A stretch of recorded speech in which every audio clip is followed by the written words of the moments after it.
Hello friends, welcome to the session. ये polity का हमारा 4th सेशन है और इसके अंदर हम पॉलिटी के मैं एसएससी के previous year question 300 plus questions करा रहा हूँ, जिसके अंदर पर डे बेसिस पे मैं 30 क्वेश्चन कराता हूँ। इसका पीडीएफ जो है आपको डिस्क्रिप्शन बॉक्स में मिल जाएगा। वहाँ पे लिंक आपको टेलीग्राम का मिल जाएगा। टेलीग्राम के थ्रू आप जा करके डाउनलोड कर सकते हैं। ठाड़ा ग्रुप सर्च करेंगे तो वहाँ टेलीग्राम चैनल को भी ज्वाइन कर लीजिए पीडीएफ के लिए। हमारा शेड्यूल के ऊपर भी मैंने एक वीडियो लेटेस्ट बनाया है, उसको भी आप जा करके देख सकते हो प्लेलिस्ट के अंदर। तो चलिए हम सेशन को कंटिन्यू करते हैं।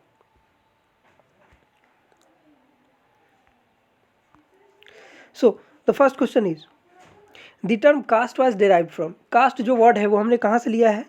पुर्तगीज कॉन्स्टिट्यूशन से लिया है। जैसे कि हमें मालूम है कि हमने 50 प्लस कॉन्स्टिट्यूशन से अपना इंडिया का जो कॉन्स्टिट्यूशन है उसका फॉर्मेशन हुआ है। तो हमने जो ये जो कास्ट जो वर्ड लिया है, जिसको बोलते हैं जाति, है ना, जाति वर्ड जो लिया है हमने पुर्तगीज कॉन्स्टिट्यूशन से लिया है। The term greater India denotes, greater India term क्या डिनोट करता है? तो ये डिनोट करता है कल्चरल यूनिटी। कल्चरल यूनिटी, सांस्कृतिक एकता को जो वर्ड है ग्रेटर इंडिया, ये डिनोट करता है। Who is rightly called the father of the local self government? Father of local self government किनको बोला जाता है? तो ये बोला जाता है लॉर्ड रिपन को। लॉर्ड रिपन को father of the local self government बोला जाता है। लॉर्ड रिपन के थ्रू एजुकेशन रिफॉर्म लाया गया था, तो उनको एजुकेशन रिफॉर्म के लिए भी जाना जाता है। आपने सुना होगा नाम हंटर कमीशन, विलियम हंटर, है ना। विलियम हंटर ने लाया था हंटर कमीशन। वो किसके रिगार्डिंग था? वो एजुकेशन के रिगार्डिंग था। और वाइसरॉय हुआ करते थे उस वक्त लॉर्ड रिपन। ये 1882 की बात है। ओके, तो ईयर भी आप याद रख सकते हो। और एक और चीज़ के लिए याद किया जाता है इनको, local self government. Local self government मतलब क्या हो गया कि इंडिया के लोग जो हैं वो सेल्फ डिपेंडेंट हो, दूसरे के ऊपर डिपेंड ना करें किसी भी छोटे मोटे प्रॉब्लम्स के लिए। तो लोकल सेल्फ गवर्नमेंट के लिए भी इनको जाना जाता है, लॉर्ड रिपन को।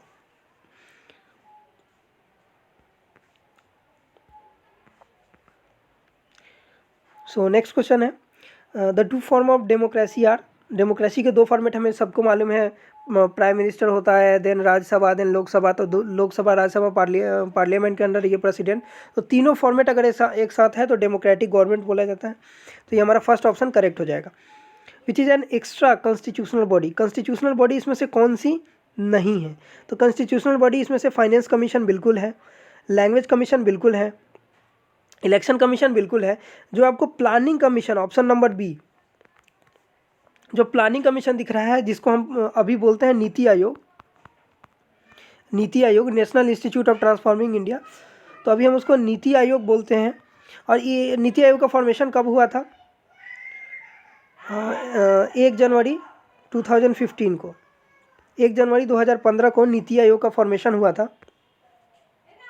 ओके, सो चलते हैं नेक्स्ट क्वेश्चन के। तो इसका हमारा जो करेक्ट आंसर हो जाएगा ये हो जाएगा प्लानिंग कमीशन। उस वक्त प्लानिंग कमीशन बोलते थे, अब बोलते हैं इसको नीति आयोग।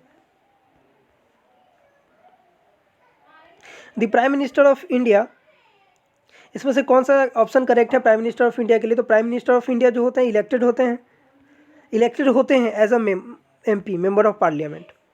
ओके, नॉमिनेटेड होते हैं या सेलेक्टेड होते हैं। तो ये सारे जो ऑप्शंस होते हैं ना थोड़े कंफ्यूजिंग हो जाते हैं। तो नॉमिनेटेड तो नहीं होते, अपॉइंटेड होते हैं। अपॉइंट कौन करता है? प्रेसिडेंट। प्रेसिडेंट जो है प्राइम मिनिस्टर ऑफ इंडिया को अपॉइंट करता है, और हम लोग MP को, मेंबर ऑफ पार्लियामेंट को इलेक्ट करते हैं। तो ये दो वर्डिंग आपको ध्यान रखना है। Which is not all India services. All India services नहीं है, तो ऑल इंडिया सर्विसेज सारे के सारे ऑल इंडिया सर्विसेज हैं। इसमें से एक ऑप्शन जो है अपना इनकरेक्ट है, that is foreign services, IFS, Indian foreign services जो है वो ऑल इंडिया सर्विसेज नहीं है। बाकी जो ऑप्शन बच जाते हैं IAS, Indian administrative services, IPS बन जाता है, इंडियन फॉरेस्ट सर्विसेज, ये सारे के सारे जो ऑप्शन आ जाते हैं वो हो जाते हैं ऑल इंडिया सर्विसेज। तो ये हमारा जो करेक्ट आंसर हो जाएगा ऑप्शन नंबर C।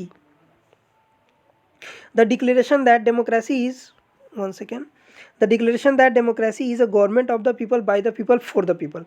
एक गवर्नमेंट जो है डेमोक्रेटिक जो गवर्नमेंट है पीपल के लिए है। यहाँ की जो जनता है, जिस देश की डेमोक्रेटिक जो कंट्री है उसकी जो जनता है उसकी है, उसके द्वारा है, उसके लिए। तो ये सारे जो वर्ड है ये किन्होंने बोला था? उन्होंने बोला था अब्राहम लिंकन ने।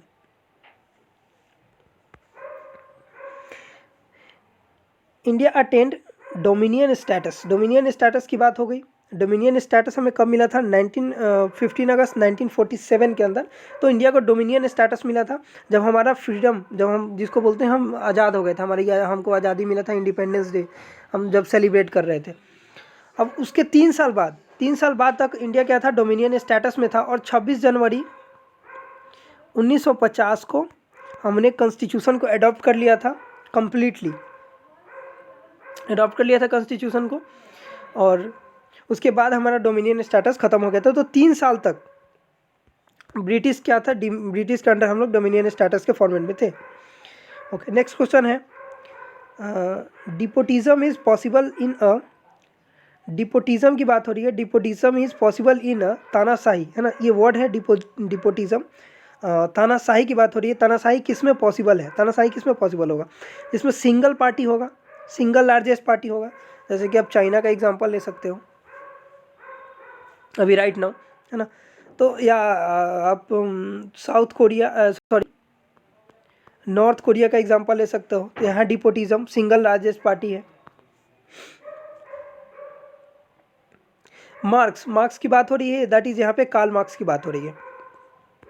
कार्ल मार्क्स की बात हो रही है। तो कार्ल मार्क्स कहाँ से बिलोंग करते थे? वो थे जर्मनी से बिलोंग करते थे। वो ग्रेट हिस्टोरियन थे, इकोनॉमिक्स भी थे, फिलोसोफिस्ट भी थे, देन आप बात कर लो जर्नलिस्ट भी थे। तो सोशलिस्ट रिवॉल्यूशन के लिए उन्होंने काफ़ी अच्छा काम किया है। तो सोशलिस्ट को बिलोंग करते थे कार्ल मार्क्स। नो, चलिए फिर next question, which one of the following is the guardian of fundamental right? Fundamental right जो हमारा मौलिक अधिकार है, उसके गार्जियन किसको बोला था? फंडामेंटल राइट आपको सबसे पहले बताना है कि पार्ट 3 के अंदर है। आर्टिकल कौन सा आता है? आर्टिकल 12 to 35 फंडामेंटल राइट के अंदर आता है। तो इसमें से जो है गार्जियन ऑफ फंडामेंटल राइट किनको बोला जाता है? तो गार्जियन ऑफ फंडामेंटल राइट जो बोला जाता है वो जुडिशियरी को बोला जाता है। ओके, क्योंकि फंडामेंटल राइट के अंदर कोई भी चेंजेस या कॉन्स्टिट्यूशन के अंदर कोई भी चेंजेस किया जाता है तो फाइनल चेंज जो जिसके अंडर में आता है वो आता है judiciary, that is supreme court के अंडर में। ठीक है, Sarkaria commission was concerned with, Sarkaria commission जो थी वो किससे रिलेटेड है? तो सरकारिया कमीशन जो है वो रिलेटेड है इलेक्टोरल रिफॉर्म्स से। No, I think electoral reforms नहीं, सेंट्रल स्टेट रिलेशंस, सेंटर और स्टेट के रिलेशंस को रिप्रेजेंट करता है सरकारिया कमीशन। तो सरकारिया कमीशन से क्वेश्चन पूछे जाते हैं। सरकारिया कमीशन किससे बिलोंग करता है? सेंट्रल और स्टेट के रिलेशन के बारे में ये डील करता है। सेंट्रल स्टेट रिलेशन किस में बात करेगा? तो कॉन्स्टिट्यूशन में जो सेंट्रल और स्टेट के रिलेशन के बारे में डिस्कस किया गया है that is concurrent list. Concurrent list में सेंट्रल और स्टेट दोनों के जो भी पार्ट्स है, सब्जेक्ट्स हैं, उनके बारे में डिस्कस किया गया है। तो उनके रिलेशंस के बारे में जो भी डिस्कस किया गया वो सरकारिया कमीशन के अंडर में किया गया था। Okay, the speaker of the Lok Sabha has to address his or her letter of the resignation to. तो लोकसभा का जो स्पीकर होता है वो रेजिग्नेशन किन को दे सकता है? तो वो रेजिग्नेशन जो दे सकता है that is deputy speaker of Lok Sabha. Lok Sabha के जो डेप्यूटी स्पीकर होंगे उनको रेजिग्नेशन दे सकते हैं। तो रेजिग्नेशन से रिलेटेड और भी अगर बात करें तो प्रेसिडेंट जो है किनको रेजिग्नेशन देते हैं, अपना त्यागपत्र जो है वो किनको दे देते हैं? तो चीफ जज जो होंगे हाई सुप्रीम कोर्ट के उनको दे देते हैं, और चीफ जज जो देते हैं वो प्रेसिडेंट ऑफ इंडिया को दे देते हैं। Okay, the presidential ordinance can remain in force. Presidential जो प्रेसिडेंट के द्वारा जो लगाया जाता है, प्रेसिडेंट के द्वारा जो फाइनेंशियल इमरजेंसी, स्टेट इमरजेंसी और नेशनल इमरजेंसी, ये तीनों चीज़ें लगाई जाती है। जनरली आपको स्टेट इमरजेंसी देखने को मिल जाता है। तो कितने मंथ के लिए होता है? मैक्सिमम 6 मंथ के लिए। मैक्सिमम 6 मंथ इस के लिए सिंगल लेटर के थ्रू हो सकता है। इसका एक्सटेंशन फिर कर दिया जा सकता है जब इसका रिव्यू होगा। तो इसका जो करेक्ट आंसर हो जाएगा वो हो जाएगा बी, है ना। 1 सेक,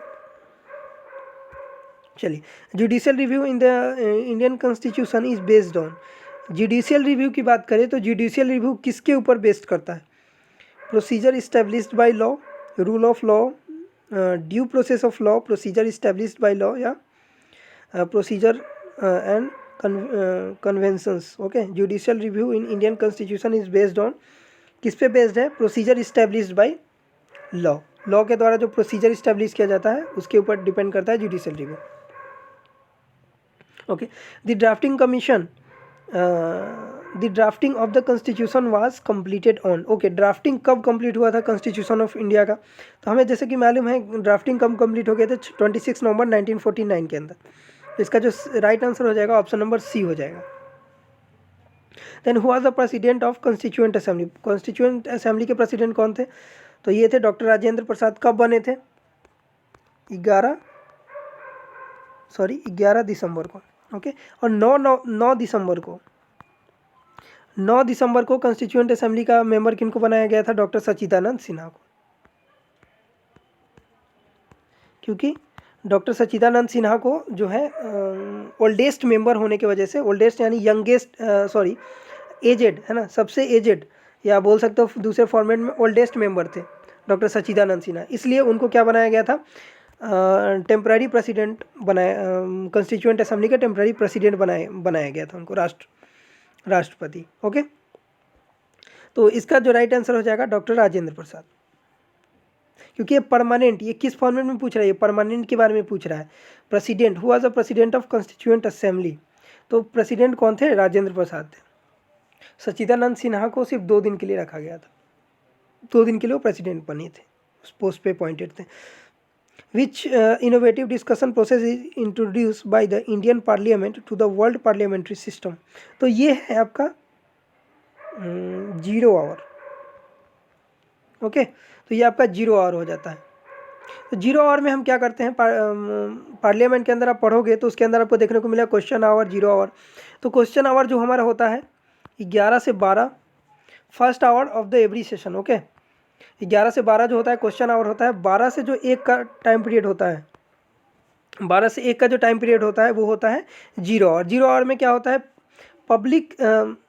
पब्लिक इंपॉर्टेंस से रिगार्डिंग जो भी टॉपिक्स होता है उसके ऊपर डिस्कशन होता है, पब्लिक इंपॉर्टेंस से रिगार्डिंग। बस इसके लिए एक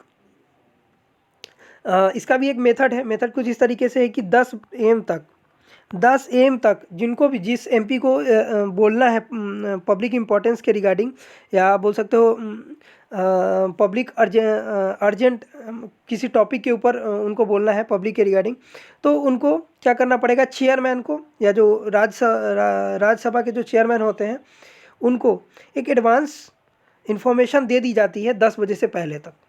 तो ये इम्पोर्टेंट इन्फॉर्मेशन है। द जजेज of the supreme court retired at the age of, supreme court के जज होते हैं उनका रिटायरमेंट का एज क्या होता है, 65। और अगर हाई कोर्ट के जज की बात करें तो ये 62 ईयर्स।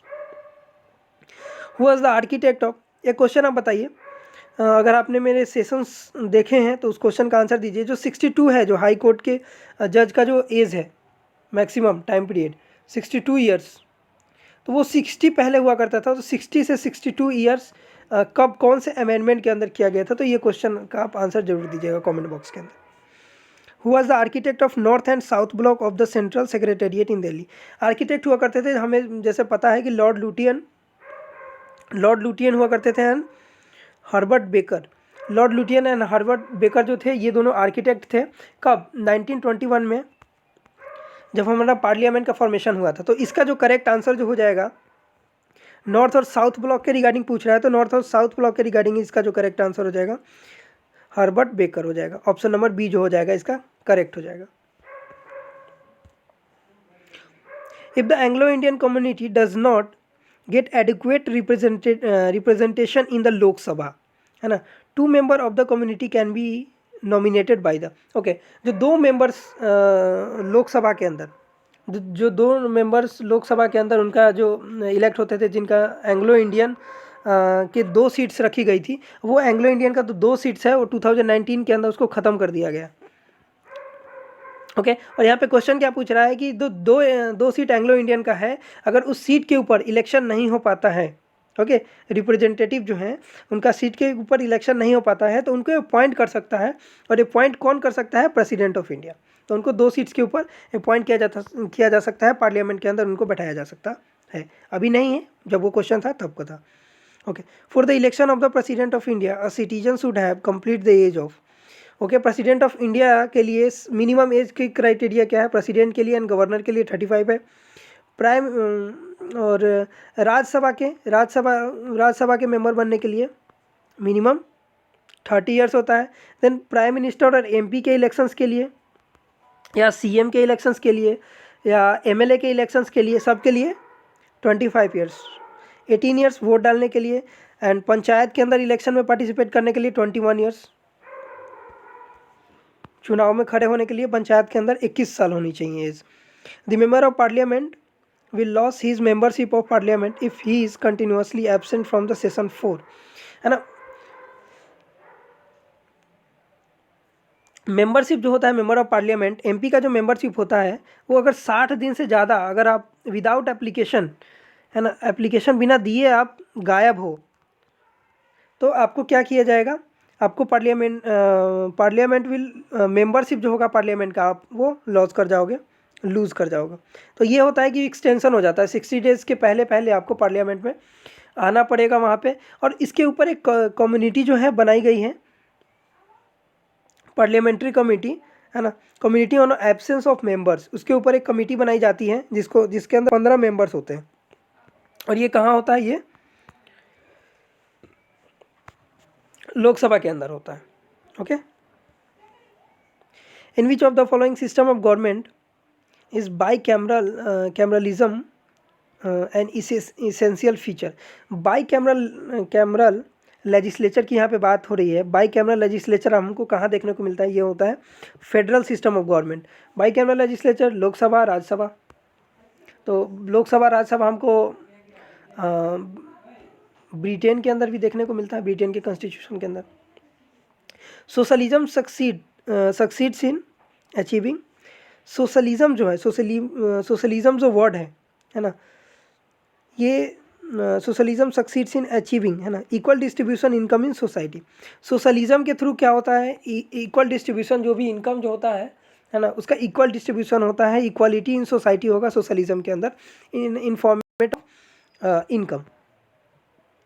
तो राइट आंसर जो हमारा हो जाएगा वो ऑप्शन नंबर बी हो जाएगा। Okay, then next question, the seat of Madhya Pradesh high court is, okay, MP में जो है वो हाई कोर्ट कहाँ पे है? हाई कोर्ट भोपाल में बिल्कुल भी नहीं है, ग्वालियर में भी नहीं है, भोपाल में भी नहीं है, जो इंदौर में भी नहीं है। ये आपको जो वहाँ पे जो सीट है वो है जबलपुर के अंदर जो हाई कोर्ट है वो है। Who said that the directive principle of state policy are just like cheque on bank payable at the convenience of the bank. Okay, जो डीपीएसपी जिसको बोलते हैं, directive principle of state policy, कौन से part के अंदर है? पार्ट 4 के अंदर है डीपीएसपी। तो डीपीएसपी जो है वो क्या है ना, चेक है क्या? किस तरीके का चेक है?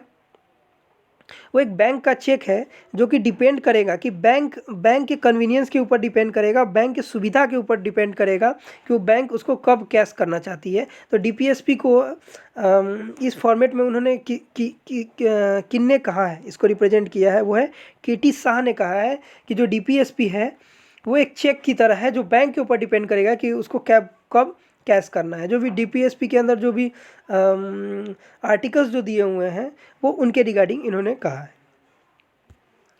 सो ये था हमारा 30 लेक्चर, 30 क्वेश्चंस, और नेक्स्ट वीडियो हमारा ये कंटिन्यू रहेगा। 300+ का हमने टारगेट लिया है। गंगा रिवर सिस्टम के ऊपर मैं वीडियो लेकर के आ रहा हूँ, ये आपको प्लेलिस्ट के अंदर मिल जाएगा, तो ये वीडियो को आप ज़रूर देखिएगा। अगर ये वीडियो सेशन अच्छा लग रहा है तो चैनल को सब्सक्राइब करिए, इस वीडियो को लाइक करिए एंड शेयर करिए। चलिए फिर मिलते हैं नेक्स्ट वीडियो लेक्चर के अंदर।